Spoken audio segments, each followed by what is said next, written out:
आप सभी को नमस्कार। मैं अर्षित जैन कक्षा 10 का विद्यार्थी हूँ। मैं divine international academy Sirsa Firozabad में छात्र हूँ। तो जैसा कि राज्य विज्ञान शिक्षण संस्थान के अंतर्गत विज्ञान संगोष्ठी 2022 का आयोजन किया जा रहा है, तो मैं आज आपके सामने अपना व्याख्यान प्रस्तुत कर रहा हूँ। तो सबसे पहले बात करते हैं कि जो हमारा विषय है सतत विकास के लिए बुनियादी विज्ञान चुनौतियां और संभावनाएं, तो उस पर प्रस्तावना के बारे में बात करते हैं कि विषय हमारा है क्या। तो सतत विकास अर्थात अपनी आने वाली पीढ़ियों की जरूरतों को पूरे करने के साथ साथ अपनी जरूरतों को पूरे करने को ही सतत विकास कहते हैं। सतत विकास के बाद अगर हम बात करें अपने विषय की, तो विषय का अर्थ है कि सतत विकास के लिए किन छोटी से छोटी वैज्ञानिक तकनीकों का प्रयोग किया जा सकता है। जैसे कि कुछ उदाहरण आपको देना चाहूंगा। पहले जो रेलवे थी वो कोयले से चलती थी, लेकिन हमारे पास उस समय भी बिजली उपलब्ध थी, पर हमें थोड़ा सा बुनियादी विज्ञान का उपयोग करना था और आज हमारी रेलवे बिजली से चलती है। तो अब अगर हम बात करते हैं कि हमारे पास क्या क्या चीजें कितनी मात्रा में उपलब्ध हैं, सबसे पहले बात करते हैं अर्थशास्त्र की। सबसे पहले ये समझना होगा कि सतत विकास जो करना है वो केवल मिनरल्स या ऊर्जा का नहीं करना है, संसाधनों का नहीं करना है, सब चीजों का सतत विकास करना है। तो हम सबसे पहले बात करते हैं अर्थशास्त्र की। अर्थशास्त्र में उत्पादन और संसाधन, यहाँ पहले देख लीजिए जीवन यानी अभी कई साल चल सकते हैं, अच्छा यानी कुछ ही समय के लिए बचा हुआ है, अत्यधिक संतोषजनक, नहीं संतोषजनक तो है लेकिन थोड़ा ज्यादा उससे, फिर संतोषजनक माइनस, उसके बाद अत्यधिक संतोषजनक, उसके बाद बुरा और फिर नाजुक। तो अब हम बात करते हैं सामग्री और ऊर्जा। तो बात करें ये बहुत ही निचले स्तर पे है, इसका स्तर जो है वो अत्यंत नाजुक है। तो अब अगर हम अगली बात करें पानी और दवा, तो उसकी बात करें तो ये आपका अत्यधिक असंतोषजनक स्तर पर है। तो अब अगर हम अगली बात पे आते हैं कि जो हमारा मेन टॉपिक है चुनौतियां और संभावनाएं। और चुनौतियां क्या है हमारे सामने, संभावनाएं। सबसे पहले हम चुनौतियों पे ध्यान देंगे। चुनौतियां पहले क्या है, सतत विकास की तकनीकें साधारण की तुलना में अधिक महंगी होती है। सतत विकास की तकनीकें होती है साधारण जो चीजें आती है उनसे कहीं गुना महंगी होती है। दूसरा जो है ये चीजें हर जगह उपलब्ध नहीं है। सतत विकास की चीजें जो है, जो तकनीकें हैं वो हर जगह उपलब्ध नहीं है। अगला जो आता है, हर व्यक्ति को इन तकनीकों की जानकारी नहीं है। जितने भी व्यक्ति हैं देश में या दुनिया में, उनको सतत विकास की तकनीकों के बारे में इतनी जानकारी नहीं है। उसके बाद सरकारी सहायता की कमी, सरकार हमें सहायता नहीं दे रही है, ये एक बहुत बड़ा कारण है। हमारी चुनौतियां हैं सतत विकास के लिए बुनियादी विज्ञान को लागू करने में। उसके बाद हमारा अगला जो पॉइंट है वो है हर चीज का विकल्प विकसित नहीं है, यानी हर चीज का सतत विकास के अनुसार विकल्प नहीं है आज के टाइम में हमारे पास। फिर है पुरानी लिपि और ज्ञान को सीखने वालों का अभाव। पुरानी लिपि जो धीरे धीरे खत्म होती जा रही है, उनको सीखने वालों का अभाव बहुत है।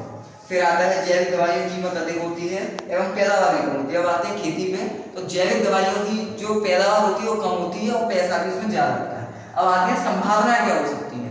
अगर हम बुनियादी विज्ञान सतत विकास में इम्प्लीमेंट करते हैं तो संभावना क्या हो सकती है। तो पहली संभावना होगी अधिक रोजगार की उपलब्धि, ज्यादा चीजें बनेंगी तो ज्यादा रोजगार मिलेगा लोगों को। उसके बाद जो चीजें समाप्त हो रही हैं वो बची रहेंगी। सतत विकास होगा तो जो चीजें धीरे धीरे करके समाप्त होती जा रही है वो धीरे धीरे करके बची रहेंगी।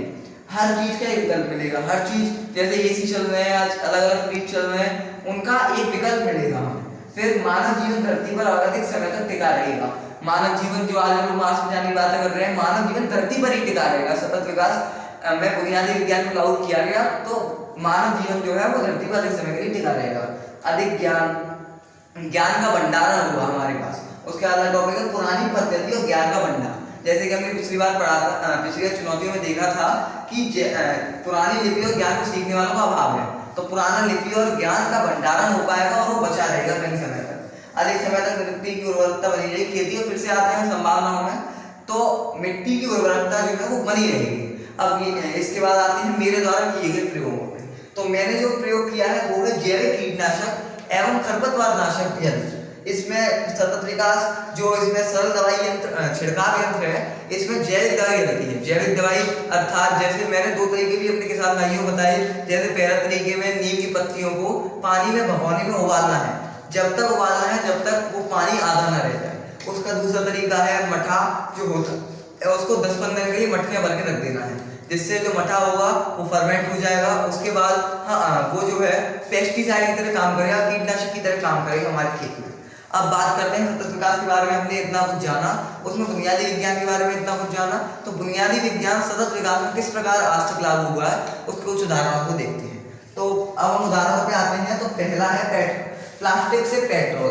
तो इसका जो प्रोसेस का नाम है प्लास्टिक पाइरोलाइसिस प्रोसेस। इस तकनीक प्लास्टिक में कुछ रसायन मिलाकर एवं उससे कई तरीकों की प्रक्रियाओं से गुजारकर उससे पेट्रोल या डीजल तैयार किया जाता है। यानी प्लास्टिक से पेट्रोल तैयार हो गया। प्लास्टिक जो बेकार जा रही थी वो पेट्रोल में बदल के ईंधन के काम में आ रही है। अगला आता है बिजली संचालित एवं अन्य वाहन।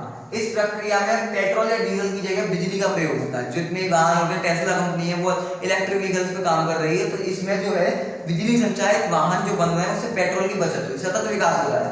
तो अगला जो है जापानी अखबार। इस अखबार को बनाने की प्रक्रिया में जो बीज होते हैं पेड़ पौधों के वो डाल दिए जाते हैं, जिससे अखबार पढ़े जाने के बाद अगर उसे गमले में लगा देते हैं तो वो उग जाता है। अखबार में से जो बीज डले होते हैं वो उगने लगते हैं। उसके बाद प्लास्टिक से रोड। इस प्रक्रिया बेकार प्लास्टिक का उपयोग करके नए रोड का निर्माण किया। प्लास्टिक से रोड का निर्माण किया जाता है। आप सभी को इसी के साथ मैं अपनी व्याख्या को यही समाप्त करता हूँ। आप सभी का बहुत बहुत धन्यवाद।